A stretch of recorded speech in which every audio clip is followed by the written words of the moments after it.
Boa tarde, veciños e veciñas de Vincios, amigos e amigas, moitas grazas por achegarvos hoxe ata o pé do Galiñeiro. Chegamos hoxe para traervos un mangadiño, un pomangado de artigos do Ferrín que falan de vós, falan dos que tedes e das que tedes medrado ao pé do Galiñeiro, das que tedes amado, dos que tedes amado e dos que tedes sufrido e das que tedes sufrido ao pé do Galiñeiro. Este mangado de artigos que o Ferrín foi poñendo durante máis de 20 anos nas páxinas brancas do Faro. Este é un libro voso, é un libro de todos nós, veciños non só do Miñor, senón desa terra máis ampla que o Ferrín fala unha e outra vez, que é a terra de Tulonio, porque o Galiñeiro está presente en toda esa terra do Tulonio, e está presente e desde todos os puntos vemos argallas, o Corpo do Remo, o Regades Chamar, e hasta tal punto é así que os dous institutos de educación que hai en Gondomar chamase Agua da Laxe, e o outro chamase Terra de Tulonio. Hai uns meses, eu, o 17 de maio, no acto que tivemos no Loistobío, estaban os cantares do Brión, e despois estarán con nós os irmandiños.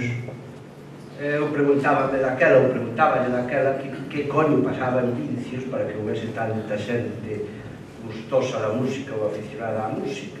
E eu decía, é que o vento que entra pola dende a ría e das estelas, dende a ría dá aquí a volta, despois a mansa e cae despaciño sobre as xentes de Vincios e entón convértese en unha armonía sonora. E esa é a única explicación que hai para que Vincios sea terra de músicos.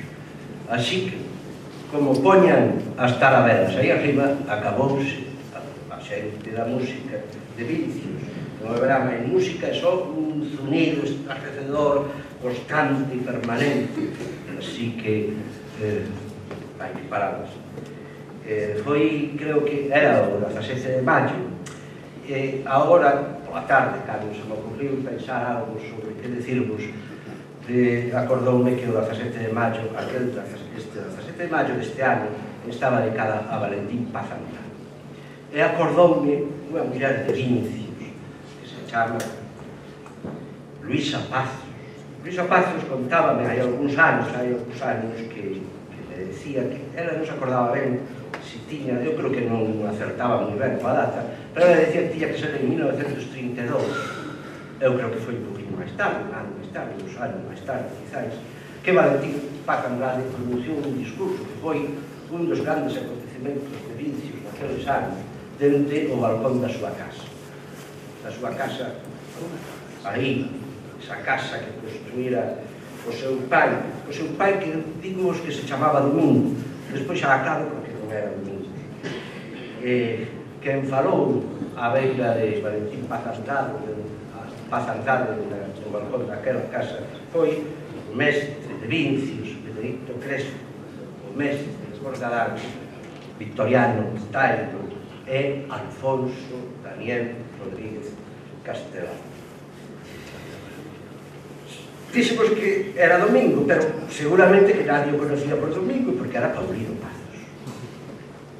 Pero no Valmiñor, non sei por qué, hai unha manía de andar cambiando os nomes á xente.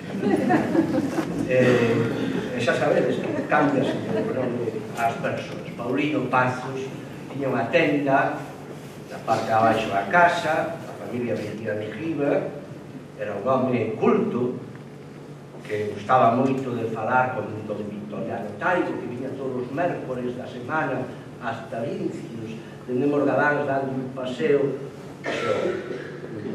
longo, pero o paseo naquel momento andábase máis que hoxe, e viña a falar con ele. Tamén viña a falar moito Cribeiro, José Cribeiro, mestre de donas. Despois pasou o que pasou. Chegou o terror e Paulino refuxiouse no Galiñeiro, e o Galiñeiro deulle a vida. Durante meses Paulino estuvo agochado no Galiñeiro. Iba a casa de vez en cando. Despois as redes clandestinas foron capaces de sacarlo a Portugal, e desde Portugal marchou para Buenos Aires. Deixou aquí a mulleres e fillos, todos pequenos. E o Galiñeiro deulle a vida, porque aqueles rapaces pequenos, un deles Gumersiño, iba a apañar as piñas e vendía as piñas, iba a sacar pedra, traballaba a pedra e vendía a pedra, e así foron capaces.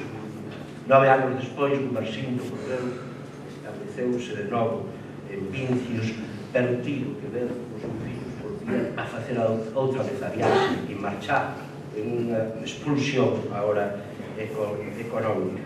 O Galiñeiro foi fonte de vida para as xentes de Vincios, pero pola vida tamén hai que pelexar, e para eso estamos, para pelexar por esa vida. Así que, como comprenderedes, cando o Antón, que acaba de falarnos, chegou, entrou polo local noso do Instituto de Estudos Generales para decirnos que ocurrírase que ao mellor podíamos preparar unha edición dos textos do Ferrín que falan do Galiñeiro, que falan de Vincios, que falan da terra de Colonia, dos curros, dos cabalos, etc. Evidentemente, a idea pareceu-nos excelente, entre outras razóns porque nós formamos parte, como antes já dixo, desde o primeiro momento da plataforma de protección da Serra do Galiñeiro. Así que o Antón, como dixo antes, cura, andou buscando unha cousa dun lado, do outro, procurou axudas, e aquí está, Nós Galiñeiro. Este é o libriño, o libro que hoxe presentamos. Que hoxe presentamos porque Ferrín o fixo posible creando este libro, e fixo posible, ademais, porque en todo momento, como é propio del, pois brindouse a esta idea. O que pasa é que hoxe resulta que viña pensando nun Vincios musical, e non hai só un Vincios musical, porque hoxe temos un Vincios de letras, pero ademais os da plataforma fixaron outra cousa preciosa que non tive ainda tempo de ler, pero despois ten unha pinta maravillosa, e ademais deso xa sabedes que a Comunidade de Montes sacou un libro que ten moito interés, que ten a andar por aí, Alberto está por aí, bueno, os da Comunidade de Montes seguro que teñen isto a vosa disposición, que é un libro moi interesante sobre o Galiñeiro.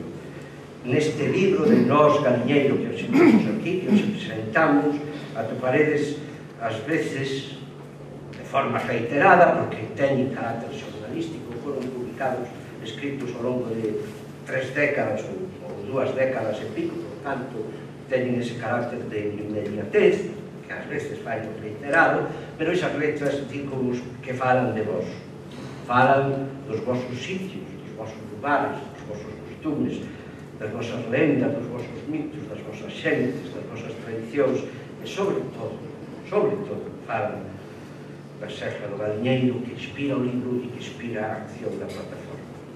Pero, sobre todo, paredes nel, de sempre, Ferrín combatente, en defensa dos curros, dos pacos galicianos, que é o mesmo que combater en defensa da nación, en defensa da lingua, en defensa do patrimonio común. Agardamos que o procedes tanto coa súa lectura, tanto como nós gozamos na preparación da maratón deste libro, que o empreguedes nestas datas, porque é un moi bo agasallo para as xentes de Vincios, e sobre todo para os que non son de Vincios, para que aprendan o que hai. E moitas grazas a todos vos pola boa presenza, e Benzón, o presidente da Academia do Ferrín, polo seu traballo. Moitas grazas.